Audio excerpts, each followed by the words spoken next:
রাধাকান্ত রাধাকান্ত নমোস্তুতে। শ্রীকৃষ্ণ চৈতন্য প্রভু নিত্যানন্দ শ্রী অদ্বৈত গদাধর শ্রীবাসাদি গৌরভক্তবৃন্দ। হরে কৃষ্ণ কৃষ্ণ কৃষ্ণ হরে হরে, হরে রাম রাম রাম হরে হরে। জয় জয় রাধা গোবিন্দ সীতানাথ।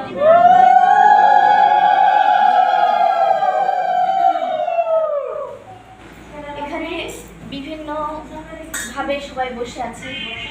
এই আসনটা হচ্ছে পরীক্ষিত আর ব্যাসদেবের আসন। তাহলে আসনে কি করতে হবে? পরীক্ষিত মহারাজ, যিনি 1 সপ্তাহ ব্যাপী মনোযোগ সহকারে কোনো নিদ্রা ছাড়া, আহার ছাড়া তিনি হচ্ছে এই ভাগবত কথা শ্রবণ করেছিলেন, আর ব্যাসদেব তিনি বলেছিলেন। তাহলে সেই আসনে বসে যদি আমরা অমনোযোগী হয়ে যাই, তাহলে তো আমাদের এই কথাও কাজে লাগবে না, আমাদের পাপ হয়ে যাবে। অতএব কি করতে হবে? ভগবান কথায় মনোনিবেশ করতে হবে। সেই জন্য দরকার সবার মনে আনন্দ।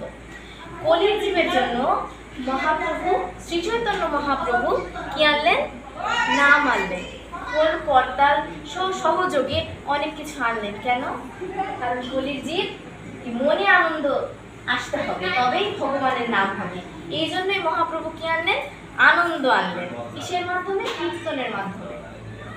শুরু করব। তার আগে সকলের কাছে আমি ক্ষমা চেয়ে নিচ্ছি, কারণ আমি সবার থেকে এখানে ছোট।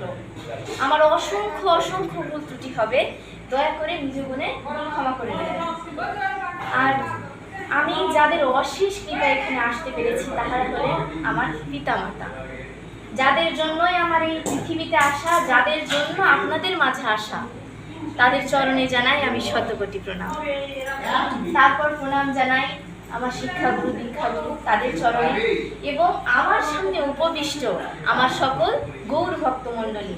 কারণ আপনাদের একটা সময় কৃপা হয়েছিল বলে, কৃপা হচ্ছে বলেই, আপনাদের ইচ্ছাতেই আমার এখানে আসা।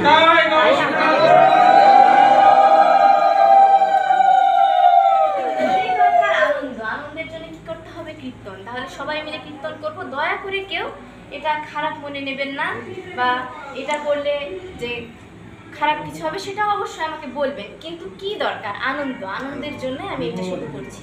পাপ ক্ষমা করে দেবেন। সবাই মিলে হাত তুলে কৃষ্ণ নাম করব। সবাই সবাই, কেউ বাদ থাকবে না, ছোট বড়।